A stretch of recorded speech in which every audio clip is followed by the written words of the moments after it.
भारत में online gaming और betting sector को लेकर सरकार का रुख अब पहले से कहीं ज्यादा सख्त होता दिखाई दे रहा है। Ministry of electronics and information technology यानी कि मेटी ने वीपीएन सेवा प्रदाताओं और ऑनलाइन इंटरमीडियरी को स्पष्ट निर्देश जारी किए हैं कि वे किसी भी स्थिति में प्रतिबंधित बेटिंग और प्रिडिक्शन मार्केट प्लेटफॉर्म्स तक पहुंच उपलब्ध न कराएं।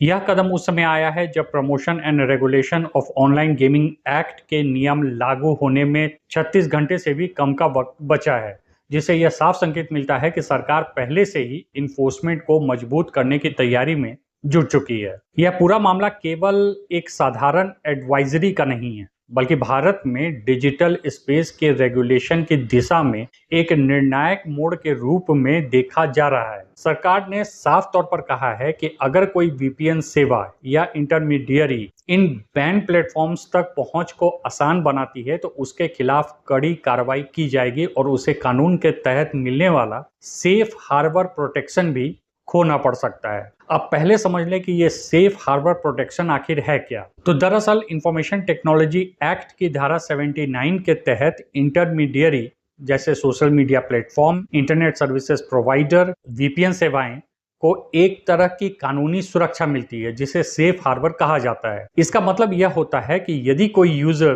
प्लेटफॉर्म का गलत उपयोग भी करता है तो इंटरमीडियरी को सीधे जिम्मेदार नहीं ठहराया जाएगा, बशर्ते कि वह उचित सावधानी और नियमों का पालन कर रहा हो। लेकिन अब मेटी ने साफ कर दिया है और चेतावनी दी है कि अगर कोई इंटरमीडियरी या वीपीएन सेवा जानबूझकर या लापरवाही से भी बैंड प्लेटफॉर्म तक पहुंच उपलब्ध कराता है तो वह इस सुरक्षा का हकदार नहीं रहेगा और यूजर्स की बेटिंग साइट तक पहुंच के लिए वे भी जिम्मेदार माने जाएंगे। दरअसल भारत में ऑनलाइन बेटिंग और प्रिडिक्शन प्लेटफॉर्म पहले से ही बैन है। इसके बावजूद बड़ी संख्या में यूजर्स वीपीएन या इंटरमीडियरीज के माध्यम से इन प्लेटफॉर्म्स तक पहुंच बना रहे हैं।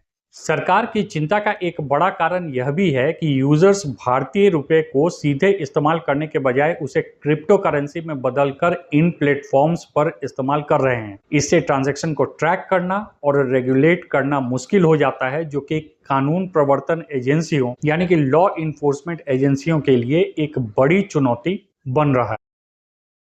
बहरहाल प्रोगा के लागू होने से पहले सरकार का यह कदम यह दर्शाता है कि वह किसी भी तरह के लूपहोल्स को पहले से ही बंद करना चाहती है। वीपीएन के जरिए विदेशी प्लेटफॉर्म्स तक पहुंच बनाना एक ऐसा ही लूपहोल था जिसे अब सरकार खत्म करने की कोशिश में जुट गई है। इस एडवाइजरी के बाद वीपीएन सेवा प्रदाताओं और अन्य इंटरमीडियरी के लिए स्थिति काफी बदल जाएगी। अब उन्हें यह सुनिश्चित करना होगा कि उनके प्लेटफॉर्म का इस्तेमाल किसी भी तरह से प्रतिबंधित सेवाओं तक पहुंच के लिए न हो। और इसका मतलब यह हो सकता है कि वीपीएन कंपनियों को कुछ वेबसाइट्स को ब्लॉक करना पड़े, यूजर एक्टिविटी पर ज्यादा निगरानी रखनी पड़े या फिर सरकार के निर्देशों के अनुसार डेटा साझा करना पड़े।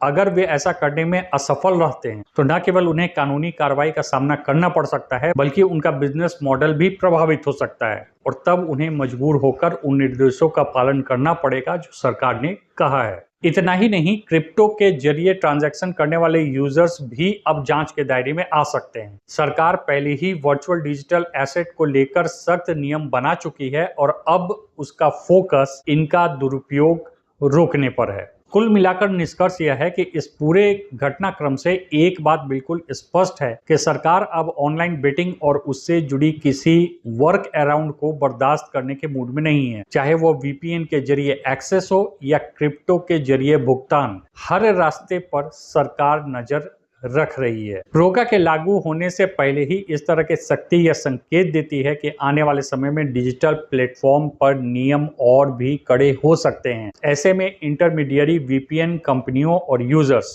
तीनों को सतर्क रहने की जरूरत है।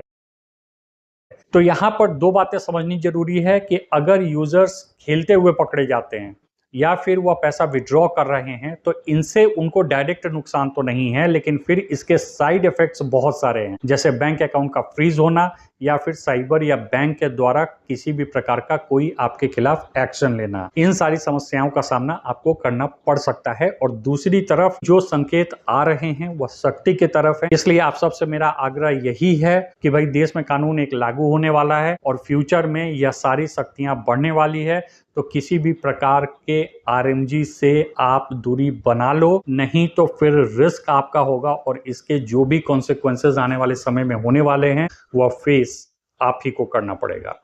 Thanks for watching.